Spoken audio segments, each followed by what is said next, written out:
I guess we could just go that way.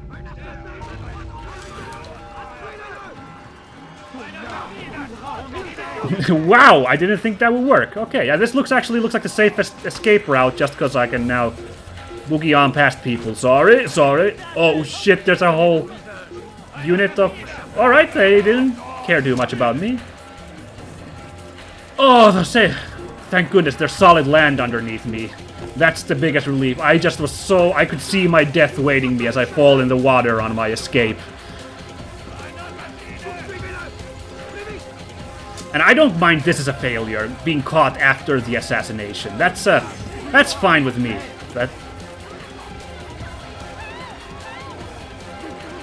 I'm gonna count this still as a victory. Although this is me not doing great. Oh, okay, never mind. I made it there.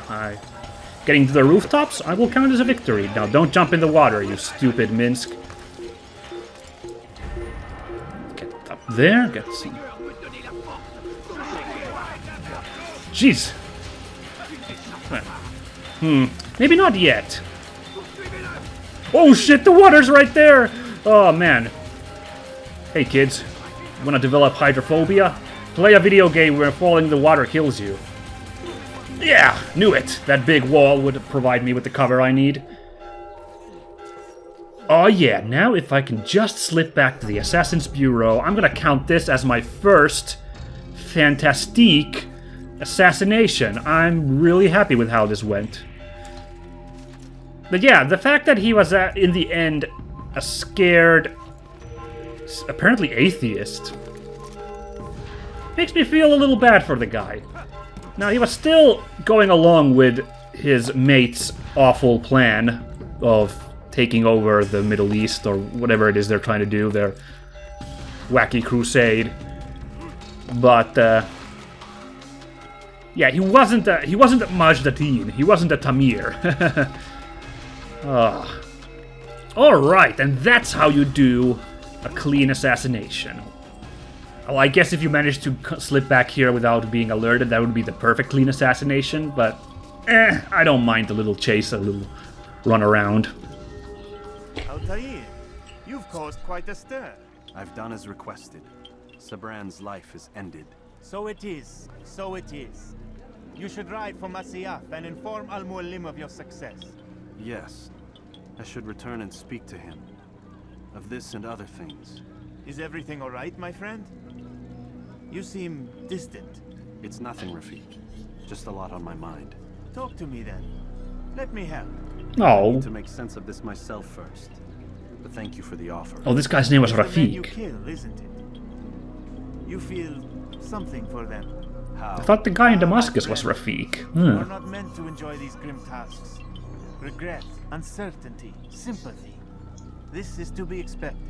I should not fear these feelings. You should embrace them. They are what keep you human. What if I'm wrong? What if these men are not meant to die? What if they mean well? Misguided, perhaps, but pure in motive. I am but a Rafik, Altaïr, and such things are beyond me. Perhaps Al-Mualim can help you to make sense of it. Oh, is Rafik not a name, but a job? Thank you, Rafik. Curious. It is my pleasure to have served with one as skilled as you. This guy is kind of like my favorite. This dude of the supporting cast. He had reasonable doubts about Altaïr too, but he came clean about them, and he's like kind of being a bit of a fatherly figure for Altaïr there, providing him some solace and counsel. I feel like Al-Mualim hasn't been exactly as great about propping Altaïr up. He's been more of the stern teacher type. So let's head back to Masyaf and report in, and then we can go after guy number 7. When moving slowly, he was in Damascus, right? Some Welcome home, child. Jubair, I think. Another of the named is put to rest. Then it would appear your work is nearly complete and your status restored. 2 guys left. Question, Master, if I may. Ask and I will answer. Why these men, Jubair and Sibrand? Don't you see? They paved the way for change. Ensure threats both old and new are not given cause to intervene. To weaken them is to weaken our enemy. I suppose that makes sense. Were these men to continue their work, our work would quickly be undone. How Right. is that? We've caused them much grief. We strike at the arms, yes, but this is a hydra that you face. And Oh, it is wow. quick to replace that which is severed. Then we should lop off its head and be done with this. Soon. Th- We are close. Do you not know what a Hydra does when it loses a head? Us and our ultimate goal. I will return to my work. The sooner this last man dies, the sooner I might face our true enemy. Before you go, I have a question for you. Oh, wow. Of course. What is the truth? We place faith in ourselves. We see the world the way it really is, and hope that one day all mankind might see the same. What is the world, then? An illusion. One which we can either submit to, as most do, or transcend. What is it to transcend? To recognize nothing is true and everything is permitted. That laws arise not from divinity but reason. I understand now that our creed does not command us to be free. It commands us to be wise. Do you see now why the Templars are a threat? Whereas we would dispel the illusion, they would use it to rule. Yes, to reshape the world in an image more pleasing to them. That is why I sent you to steal their treasure. That is why I keep it locked away. And that is why you kill them. So long as even one survives, so too does their desire to create a new world order. Take your equipment. Seek out this last man. With his death, Robert de Sable will at last be vulnerable. And he's number 9. Alright. Safety and peace upon you, Altaïr. Which I kind of figured he'd be the final guy. Although, like I said, I thought he might maybe be a secret 10th guy. The 9th dude would be still somebody else, but alright. Ooh, that's a nice looking kukri. Short blade expertise, damage. I guess we do more damage with the short blade? Nice, I really like that over the long blade. Cool stuff. Hey, check this. Oh, you can't play with your hidden blade indoors. I wanted to spook the scholar with it. You know, I wonder, because I've been wondering about. I've said that I'm a little not convinced of the framing device of the Animus. Why that was necessary? Why they couldn't just tell a story about assassins in the 1100s? Why you needed to have the modern day Animus stuff? I wonder if it's supposed to be some kind of parallel to that talk about the world being an illusion that Al-Mualim just said, because we are creating an illusory world with the Animus as we step into it. And maybe that has some connections to this creed, the creed itself, which says that the world is an illusion which we are trying to dispel. I'm spitballing here. I can't make I can't make a connection at the moment to that, but that was the first thing that just popped in my mind a second ago when they were having that chat there. Also, seriously, Altaïr, the Hydra grows 2 heads when you chop a head off. You can't kill it by chopping the head off, you stupid idiot! Can you believe this guy? Ugh. Well. You gotta at least burn the cauterized wound. Come on. Try to think here, man. Okay. Anyway, I'm being a facetious dick here. Don't worry about it. Let's go to Damascus to get work on this Jubair bird. Let's go see what we can do about this dude. We still have a little bit of time here. When you have been exposed to the guards, break their line of sight. and Well, about try 20 to minutes, hide actually. Yeah, we can get to work hidden. getting intel on Jubair. So I thought this guy was called Rafik, but apparently the guy in Aker, his name was Rafik, but it sounded like he said, I am just a Rafik, which makes it sound like Rafik is a title, or a job or something, so maybe they're both Rafiks. Let's go listen to what he has to say about Jubair. Jubair. It's the hero of Damascus. Come in, stay a while. Tell me all about your adventures. Stay a while I and don't have the listen. time. I see. Too important for me now. It's not that. No, of course not. How may I serve you then? Al-Mualim has asked I take the life of the one they call Jubair. Jubair. Saladin's chief scholar. Strange choice of target in my opinion. But who Scholar? would question the master's will? I'm sure sure he has his reasons. Then you're familiar with the man. He's been quite busy these past few days, organizing the scholars and sending them into the streets to preach. What do they speak of? Light and fire, cleansing sins, apocalyptic nonsense, if you ask Ah. me. All this Propaganda about paths master, and a new world. I assume. What about this new world? Couldn't say. I don't pay attention to the ramblings of madmen. Much too busy with real work. Very well. I'll walk among the people, see what I can learn. Where would you suggest I search? South of here, you'll find an academy and a guard tower. They're Huh. both good places to search. There's also a hospital to the east you might want to visit. I'll begin at once. So eager. You've certainly changed, and for the better, I might add. Thanks, I guess. I also kind of like this guy, but I hate like him, because he is impeccably polite and supportive, except when you read between the lines, and he's like constantly shitting on Altaïr with his false praise. Okay, to the south, we will find what did he say? He was a academy and a guard tower. Then we hit up east, where we will find what was it? A hospital. Yeah, I remember what to do. While we're doing this, some more history trivia for you, now that we're a little bit of a breather after dealing with Sibrand. Just a little bit about the real-world Teutonic Knights. I don't have a whole lot on them, because just like the Knights Hospitaller, they stopped being relevant in the Middle Eastern Crusades. In fact, they had even less of a role in the Middle Eastern the Crusades here in the Levant than they did than the Knights Hospitaller did.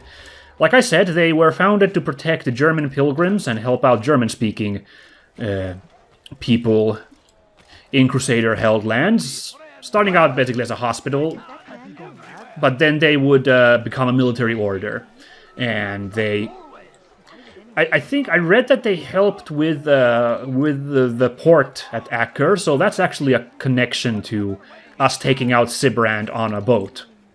That actually does link up there. Oh, there's a guy right there. He's gonna aggro in a second. Ooh, he didn't aggro. He turned around at the last minute. There we go. There's one of those preachers of Jubair talking about stuff, I guess. Sorry. Yeah, but okay, so the Teutonic Knights, they did work in the Middle East. They began there, that's the important part, and they had their base in Acre to begin with, although very quickly, already in the 13th century, the 1200s, very quickly... Oh, just an informer challenge right there. I passed this thing right here. So let's climb this thing. I actually went right past it while I was talking. It happens. So, right in the 1200s, they started already getting holdings in Europe. Like, they had a lot of holdings in the Holy Roman Empire.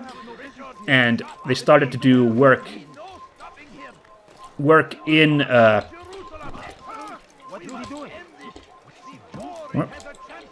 Some guy is really after me. Hold on, let me just... I don't know who was on my tail right now, but... Alright, he's gone. Some guy on the roof, I assume.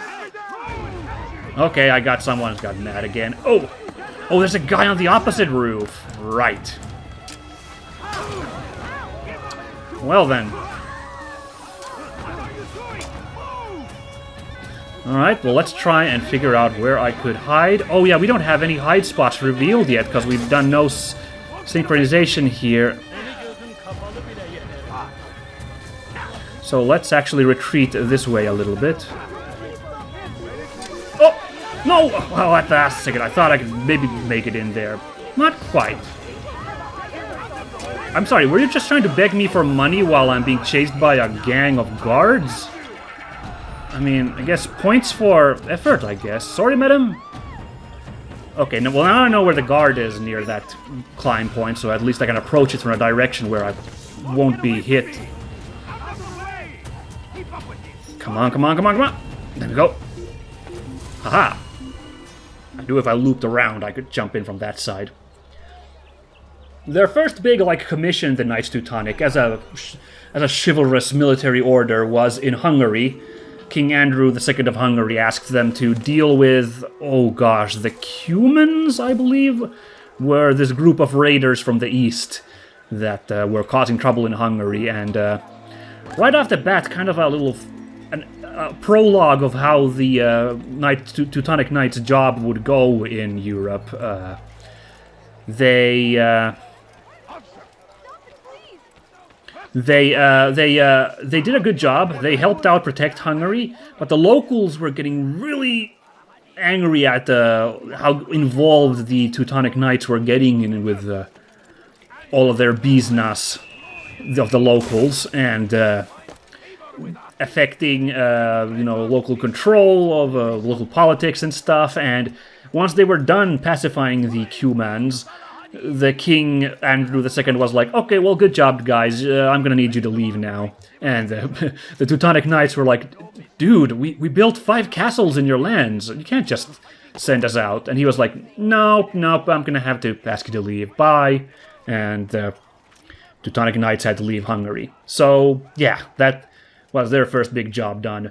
But then the Baltic Crusades began. There's lots of names for these. The Baltic Crusades, the Northern Crusades, the Livonian Crusades. And I don't know how well known these are, because when you say Crusades, you normally think of the Middle East. But there was a big push in the 1200s, 1300s, 1400s to crusade against all of the pagan people in the Eastern Europe parts. Prussia, the Baltic, all of these areas. Maybe, I'm going to assume there's also a little bit of grumpiness at the Eastern Orthodox religion, because this was, again, a Catholic crusade. The Teutonic Knights were called in later as these crusades were going on. There were already Christians there, but they felt basically that there were too many pagans making a muck there. So that's why these crusades were started up, and the Teutonic Knights were very instrumental in pushing eastwards, first through Prussia, then into the Baltic, particularly into Livonia, which is around near Lithuania. That's why Lithuania and Latvia. That's why it's called the Livonian Crusade, because they kind of set up shop there primarily. All the way up to Estonia, going down the Baltic coast into Prussia. Bad news, brother. I killed a Templar this morning. Oh shit. Well, I suppose that's actually good news. I even found a letter on him which I gave to Jubair, who said he'd find you and deliver it. But from the look on your face, I suspect this hasn't happened. No, Go on, I then. don't. Don't waste any more time with me. Seek Jubair and get that letter. I'll find your buddy. Don't worry about that. It's a rooftop race. I'm sure I can manage this. Just gotta climb this. I'm gonna make a little run here.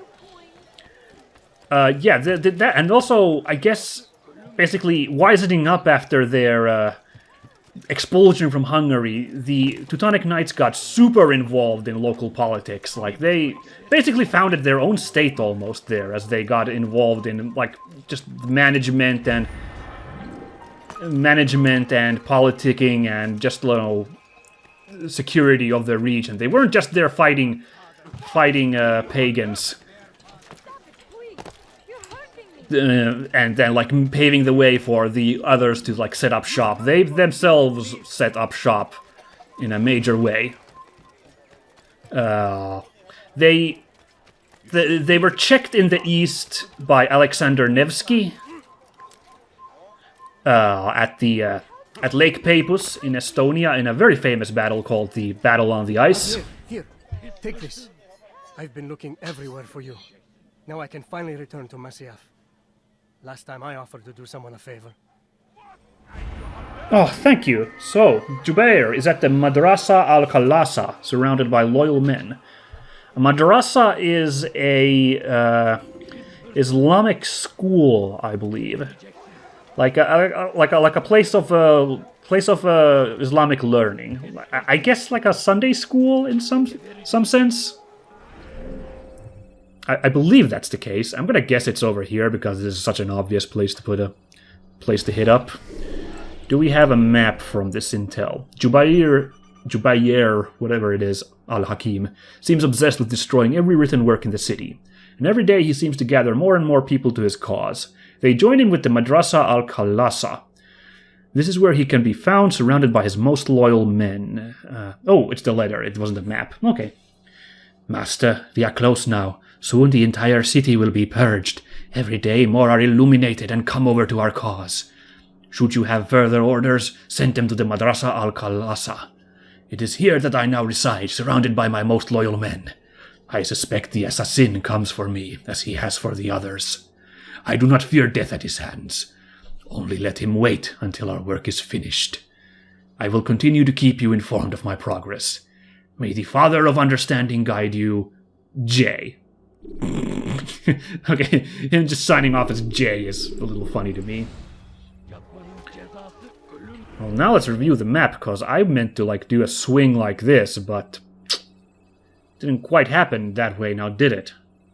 So I think that was the academy we checked out there. So there should have been a guard tower somewhere over here, and there should be a hospital this way. I guess I'll check this first, then. It's right nearby. That tower right there, I'm gonna assume. And then we'll swing backwards. We'll still probably get some good intel that way. Don't worry about it. Forget about it. Ooh, there's a guard right there. See, this I don't want to do is take out guards when we're not on assassin job, you know? They're just guys doing guard duty. They're not doing anything particularly cruel, keeping an eye out for no-gooders. Okay, I want to wrap up my Teutonic Knight story today, so I'll breeze through the rest of this. So they failed to head eastwards because Alexander Nevsky, the Prince of Novgorod, beat them at the Battle on the Ice, a very famous engagement. The Soviet film director Sergei Eisenstein made a famous biopic about Alexander Nevsky in 1938, which popularized the Battle on the Ice. The most famous moment, which is, I believe it is fictional, it is an embellishment of the story, but a moment where the Crusaders routed all kind of cluster up and their weight smashes through the thin ice and a bunch of them drown underneath Lake Peipus. That apparently did not happen. They did fight on top of the lake, the frozen lake itself, which is dramatic in itself, but apparently someone wanted to embellish that story a little bit by adding this whole detail where the panic knights sank through the ice to their watery deaths. But yes, that made sure that the crusade did not head eastwards, so the Catholic Orthodox split remained.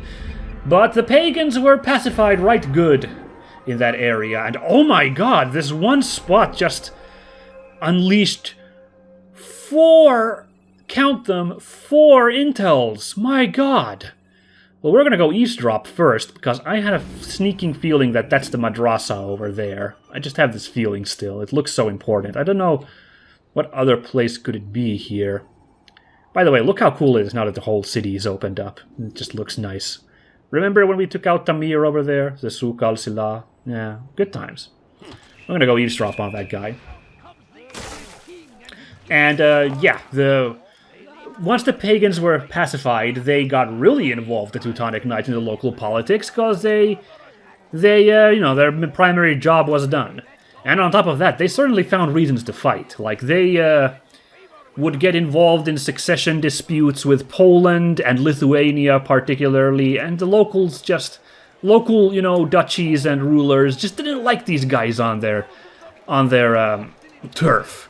It went a lot like the Hungary situation, except the Teutonic Knights were much better entrenched in Prussia and the Baltic, so they did a better job of actually holding on there. They held the lands for several centuries. But they did eventually start losing prominence as they got their asses handed. They didn't lose all the time. That's me exaggerating a little bit. Uh-oh, a patrol. So these guys are just as angry as those crusaders were in Acre. So we gotta be careful with armed patrols. Oh my goodness. Please, just leave me alone, thank you.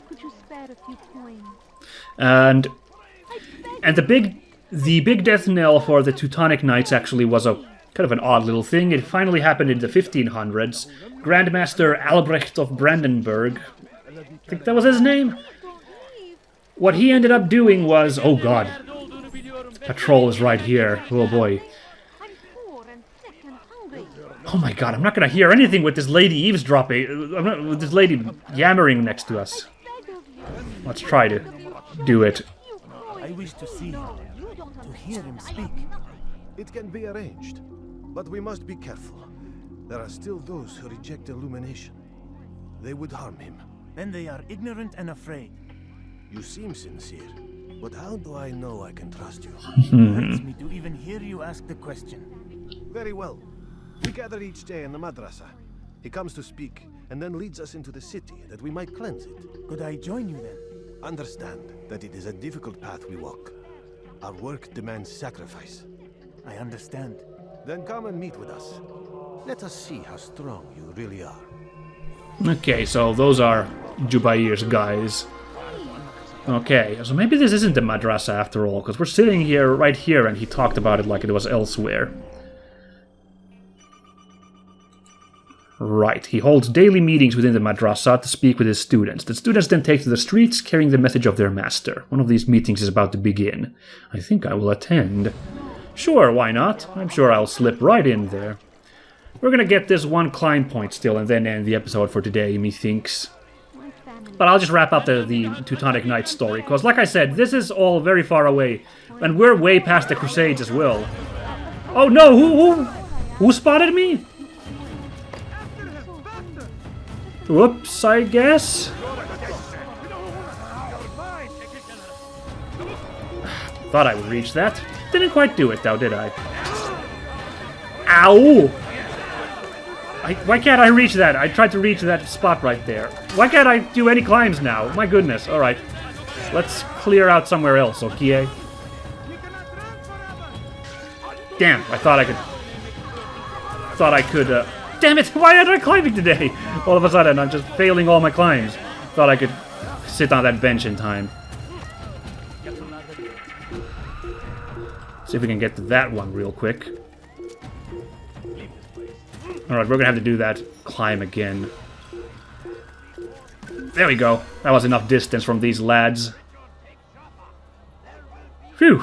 Okay, while we're waiting here for these guys to give up. Right, so Albrecht of Brandenburg, the Grand Master at the time, in the 1500s, long after the Crusades were over here in the Middle East. He converted to Lutheranism, which was the hip new thing, and he secularized their holdings in the Baltic and the Prussian area. And that had the effect, and he also became the Duke of... I'm gonna say... The Duke of Prussia? I'm not sure. Anyway, he like quit being a Grand Master, and he didn't like break the order down, but he like decided to become just a regular politician in the area, and he broke the Teutonic Knights holdings down there. So, bad news for them. Now, they still had holdings back in, where was it? In the Holy Roman Empire.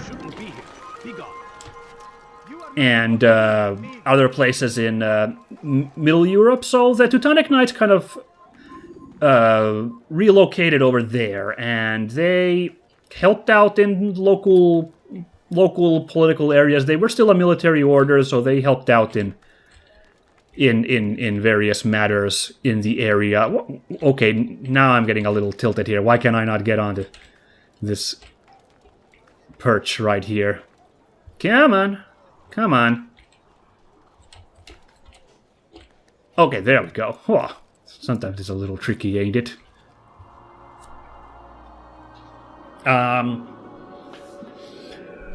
They remained a military force in the mid-Europe, Central Europe is, I guess, the correct term, for a good long while, until conflicts at the end of the 1700s and the beginning of the 1800s caused a shift, and they were basically ordered to stand down as a military order. And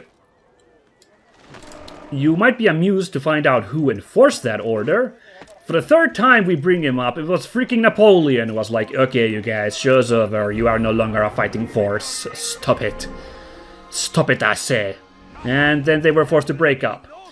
And they the Teutonic Knights actually are, to this day, still exist in some form. They have the clearest lineage compared to their comrades, the Hospitallers and the Templars, who got way more broken up, and their successor orders to this day are a little less direct descendants.